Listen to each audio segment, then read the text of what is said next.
Vuelve a Canaria Juan Rejón. No lo estaba menos Juan Rejón en Sevilla.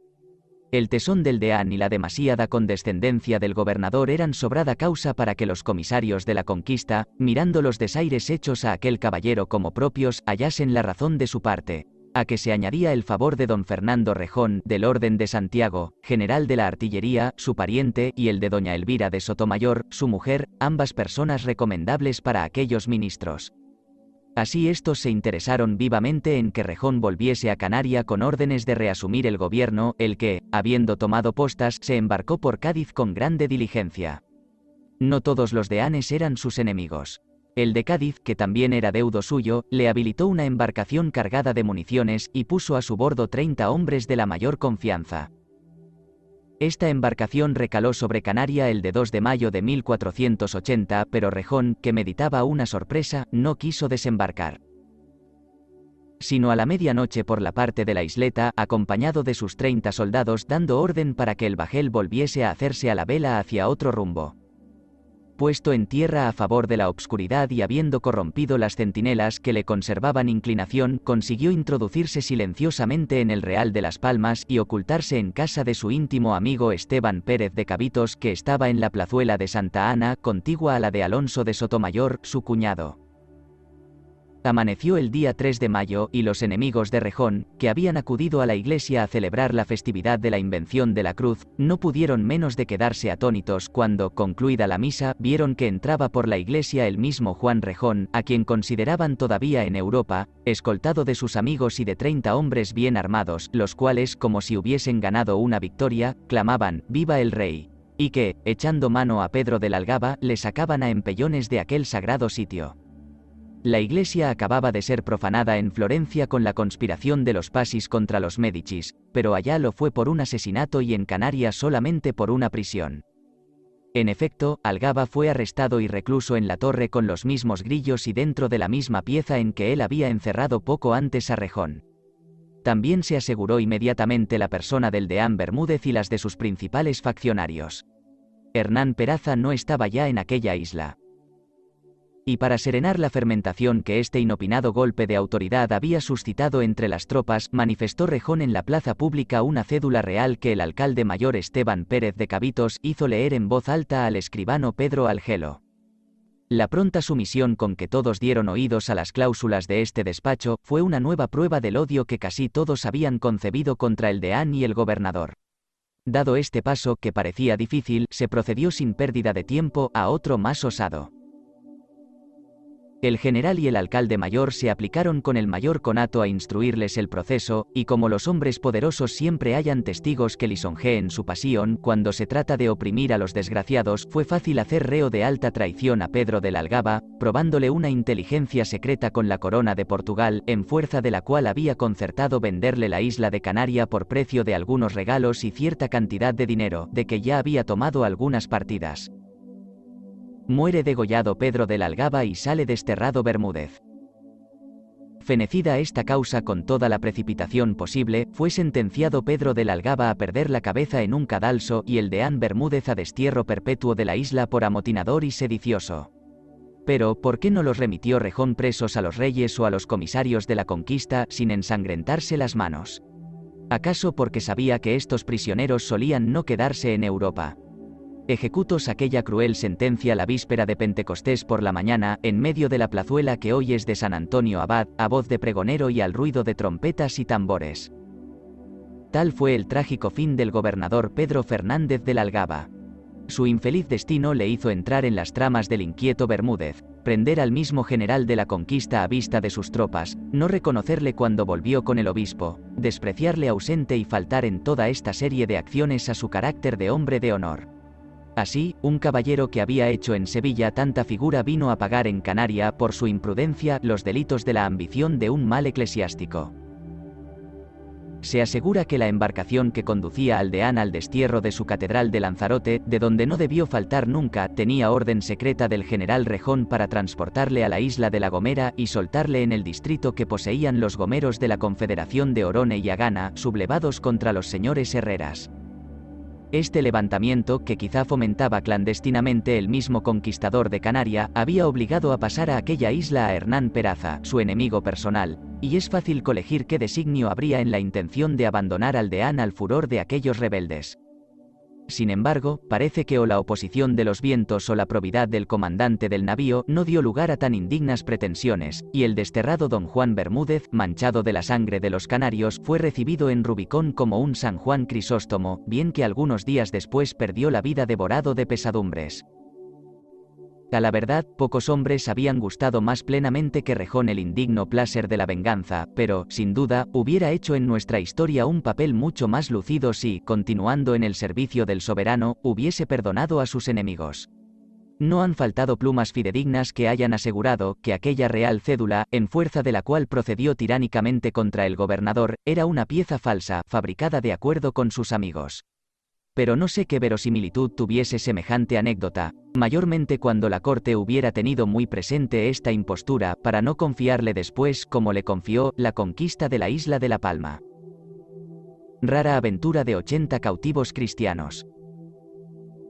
Mientras los españoles malograban el tiempo en tan funestas divisiones y rencillas, Doramas, Juan Arteme de Telde, conferenciaba con el Faicán y los guaires de sus dominios, sobre lo que se debía ejecutar con los 80 cristianos cautivos en la refriega de Tirajana, cuyo número no solo les embarazaba, por ser indispensable tenerlos con guardias de vista, sino también porque les consumían los mantenimientos que iban escaseando por puntos a causa de las talas y rapiñas de los españoles.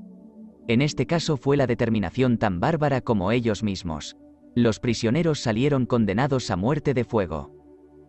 Ya se había encendido una hoguera enorme en medio del campo, y las miserables víctimas de una nación fanática eran conducidas, ligadas de pies y manos, al lugar del suplicio cuando, rompiendo a toda prisa por la multitud cierta mujer anciana, con ademanes de inspirada, comenzó a dar terribles voces, dirigidas a uno de los guaires que era hijo suyo, diciéndole: «No, Aime de Yacoan, este era su nombre. No te aventures a tener parte en el estrago de estos pobres cristianos, pues sobrevendrán grandes castigos en nuestra tierra».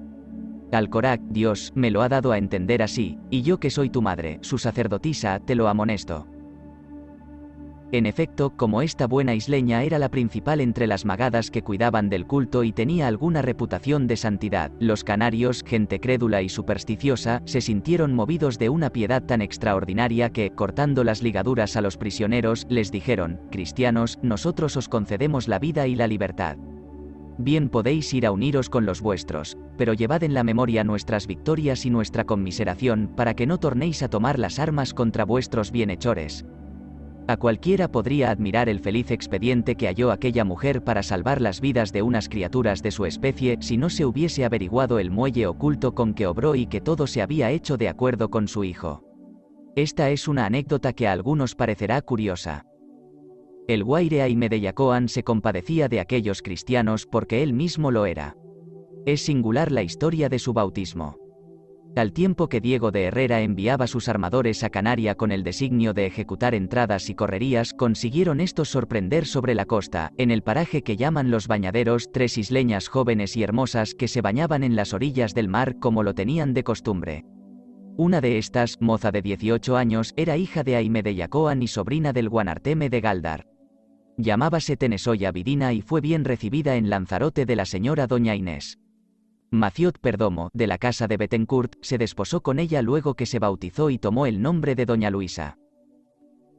Pero como el Guanarteme, su tío, hacía las más vivas instancias por recuperarla, ofreciendo por medio de Pedro Chemida 113 cautivos cristianos por su rescate, se creyó conveniente restituirla a su patria, bien instruida de lo que debía ejecutar. Apenas se concluyó este canje y aportó a Galdar doña Luisa de Bettencourt, acompañada de su criada Tacirga, se reconoció que no era la misma Tenesoya que había salido de Canaria. Lo primero que hizo fue instruir a su padre en la religión y bautizarle. Lo segundo, huirse a favor de la noche de su casa, asistida de sus antiguas confidentes, encaminarse con ellas a las playas y embarcarse en una carabela en que la había esperado su marido. Esta fuga solo dejó a su padre el consuelo de que en ella habían mediado algunas circunstancias maravillosas. Aimé de Yacoan aseguraba que Guayarmina, hija del Guanarteme, había dicho que la noche en que su prima Tenesoya se había escapado, se levantó de su lado, abrió la puerta, que era extremadamente pesada, y pasó por medio de los perros, sin que estos hubiesen ladrado ni hecho aquella el menor ruido. Pero volvamos a los sucesos de la conquista. Llega a la conquista el general Pedro de Vera. Deseando el general Rejón señalar el tiempo de su gobierno independiente, había sacado de la plaza un cuerpo de tropas con el designio de hacer una incursión por el territorio de Tamaracait. Ya marchaba a la cabeza de ellas por una de las montañas inmediatas cuando una mirada que casualmente echó hacia el mar le hizo desistir del proyecto. Una embarcación que se dirigía al puerto se adelantó a decir a su corazón lo mismo de que ya se recelaba. Las quejas de Alonso Fernández de Lugo y de doña Leonor Suárez Gallinato, su cuñada, viuda del malogrado Pedro Fernández de la Algaba, unidas a las de sus dos hijos, Andrés y Jerónimo, habían llegado al pie del trono de la reina doña Isabel contra Juan Rejón, homicida atroz de aquel caballero. La corte, que se hallaba en Sevilla, mandó que Pedro de Vera, natural de Jerez y de una de las casas más antiguas e ilustres de esta ciudad, pasase prontamente a tomar el mando de la conquista de Canaria, en calidad de gobernador y capitán general, para que, poniendo remedio a tantos desórdenes, no dejase dormir más tiempo aquella empresa. Para este nombramiento no hay duda que concurrían en Pedro de Vera las más sobresalientes y distinguidas cualidades. Así los comisarios de la conquista, auxiliados de los amigos y deudos del mismo general, se encargaron de remitir las municiones a ciertos plazos, y él mismo, habiendo reclutado algunos soldados de a caballo y a pie, Zurita dice que fueron 20 de a caballo y 150 ballesteros, salió de Cádiz en una fragata, dejando sus dos hijos empleados en aprestar otras dos embarcaciones mayores que debían seguirle. Tal era el huésped que Rejón vio llegar a la Gran Canaria el 18 de agosto de 1480, acompañado de Miguel de Muxica, vizcaíno, receptor de los quintos reales, y de su primo Juan Siberio. El mismo Juan Rejón, Esteban Pérez de Cabitos y Alonso Jaimez de Sotomayor salieron a recibirle al puerto con sus semblantes alegres pero delincuentes. Inmediatamente les manifestó Pedro de Vera sus despachos y tomó en el Real de las Palmas posesión de la fortaleza, donde Rejón no quiso permanecer, por más que el nuevo general se lo suplicó. No le dejaba su conciencia hallar seguridad en ninguna parte, y con pretexto de trasladarse a la corte, para dar pronta razón de su conducta, empezó a despedirse. Bien que como Pedro de Vera tenía órdenes secretas para obrar, hasta hacerle proceso y arrestarle, procuró disuadirle del viaje, poniéndole presente no solo la necesidad que tenía de oír sus consejos como práctico en los negocios de las islas, sino también el mal estado de la fragata que hacía agua. En fin, le redujo a esperar las embarcaciones que debían conducir el socorro dentro de pocos días. Juan Rejón arrestado y remitido a España. Estas llegaron mandadas por Rodrigo y Fernando de Vera. Habiéndoles advertido su padre que no saliesen a tierra hasta segunda orden, pasó al día siguiente un oficio al señor Rejón y a Esteban Pérez de Cabitos para que si quisiesen fuesen a bordo a visitar los navíos en que podrían ir a España. Estos caballeros se metieron en la red, pues al mismo tiempo de dejar el navío les dijo Fernando de Vera: señores, conviene al real servicio que se den presos. Pusiéronles guardas para que nadie les habléis ni escribiese, y formándoles Pedro de Vera una causa sobre sus incompetentes procedimientos contra el gobernador Algaba, les embargó los bienes que puso en pública almoneda, y no tomó los peores para su uso. En fin, Juan Rejón volvió a ser remitido preso a España, no sin nueva constancia de su espíritu y general sentimiento de la tropa.